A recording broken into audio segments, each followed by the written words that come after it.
Hello बच्चों, आज हम पढ़ने वाले हैं लॉ ऑफ रेसिप्रोकल प्रोपोर्शन। काफ़ी इंपॉर्टेंट लॉ है और हम इस लॉ को डेफिनेशन से कवर नहीं करेंगे, हम इसके एग्जाम्पल से इस लॉ को कवर करेंगे। चलो स्टार्ट करते हैं। हम एक एग्जाम्पल लेते हैं जिसमें हमने क्या देखा, कार्बन और ऑक्सीजन को कंबाइन किया हमने किसके साथ, हाइड्रोजन के साथ। इस लॉ में क्या होता क्या है, दो एलिमेंट लेते हैं हम, वो एक थर्ड एलिमेंट के सेम थर्ड एलिमेंट के साथ कंबाइन हो रहे होते हैं। यहाँ पे ये कंबाइन हुआ हाइड्रोजन के साथ, ये बन गया CH4। यहाँ पे ये कंबाइन हुआ, ये बन गया है H2O और आपस में कंबाइन हो रहा है CO। क्या होता है, यहाँ पे दो डिफरेंट एटम किसी सेम एटम के साथ क्या हो रहे होते हैं, कंबाइन, और उस एटम का मास, जो थर्ड एटम आपने लिया है उसका मास क्या रहेगा, सेम।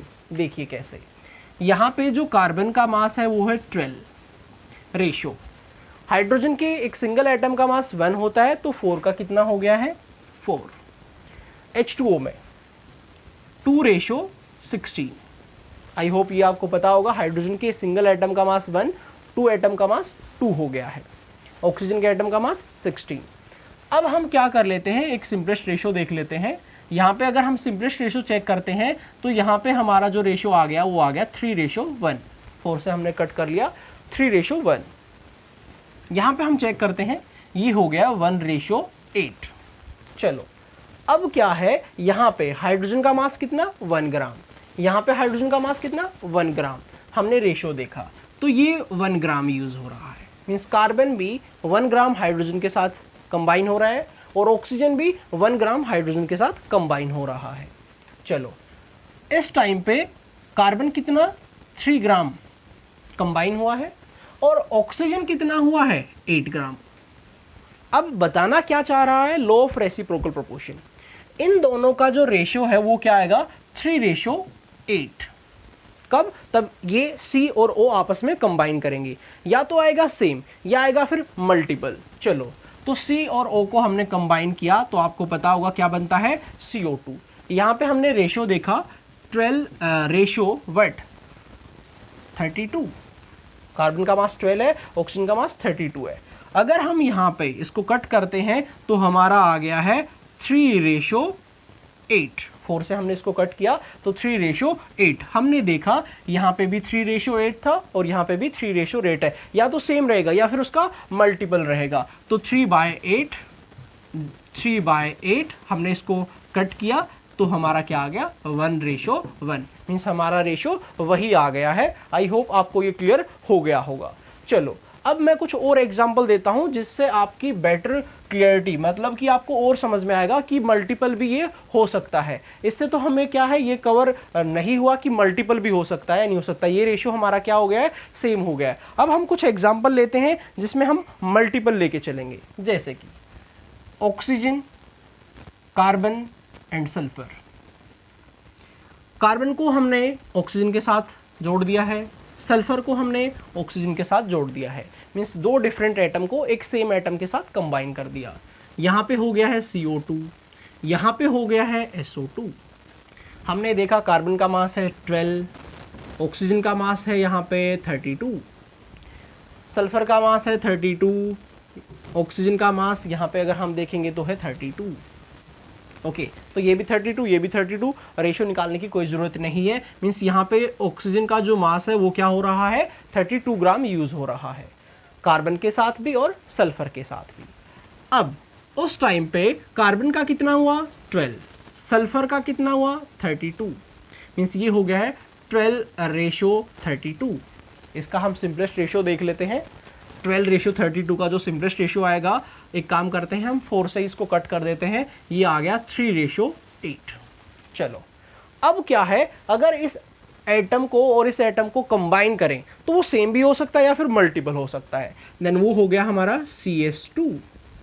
अब कार्बन का मास 12 है, सल्फर का मास कितना है हमारा, यहाँ पे सल्फर के एक एटम का मास 32, 2 एटम का 64।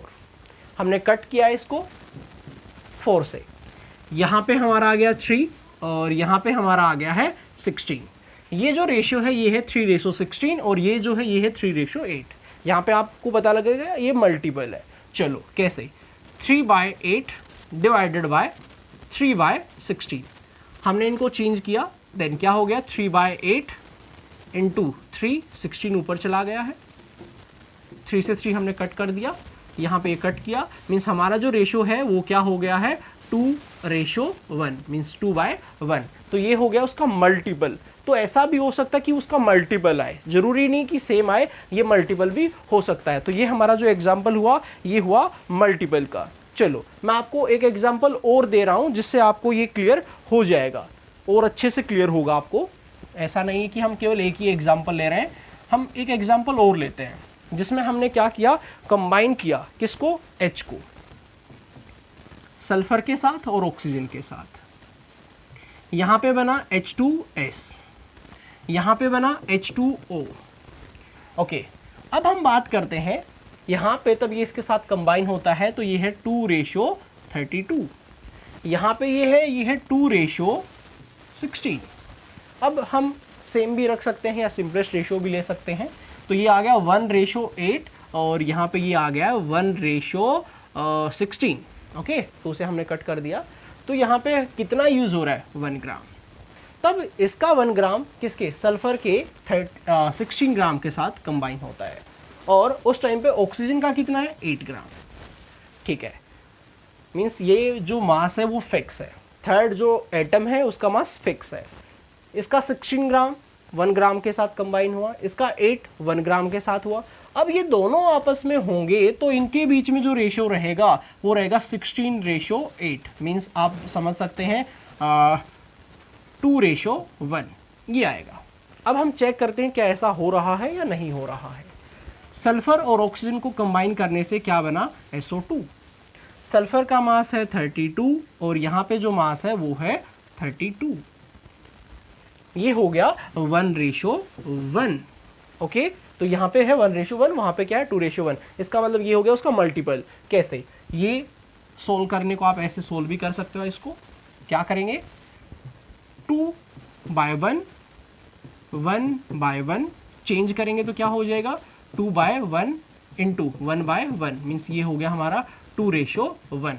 ये मल्टीपल भी हो सकता है, जरूरी नहीं है कि ये 1:1 आएगा, ये उसका मल्टीपल भी हो सकता है। तो ये हमें law of reciprocal proportion clear करता है। फिर बता रहा हूं मैं आपको, यहाँ पे 2 एलिमेंट लेंगे डिफरेंट सेम एटम के साथ, उनको कंबाइन कर देंगे और उसका जो मास रहेगा वो क्या रहेगा, सेम रहेगा। फिर हम इनको देखते हैं, इनका रेशियो क्या है। इनका रेशियो है 16:8, जिसको सिंपलेस्ट रेशियो मिल गया 2:1 आ गया है। अब अगर एक्चुअल में इनको कंबाइन करते हैं तो SO2 बनता है, उसका जो रेशियो है वो है 32:32, मीन्स 1:1। अब ये जो कंबाइन हुआ है ये इसका मल्टीपल भी हो सकता है या फिर सेम भी आ सकता है। यहाँ पे हमने देखा कि ये आ गया 2:1, ये इसका मल्टीपल जा रहा है। तो आई होप आपको ये चीज़ क्लियर होनी चाहिए। इसमें भी हमारा ऐसा ही हुआ था, 32 ग्राम कार्बन के साथ 32 ग्राम सल्फर के साथ। अब हमने तब आपस में कनेक्ट किया तो क्या हुआ 3:8 हुआ, और उसके बाद हमने इनका रेशियो चेक किया तो यहाँ पे 3 क्या आया 16। इस केस में भी हमारा क्या आ गया था 2:1। आई होप आपको law of reciprocal proportion clear हो गया होगा। Okay, thank you.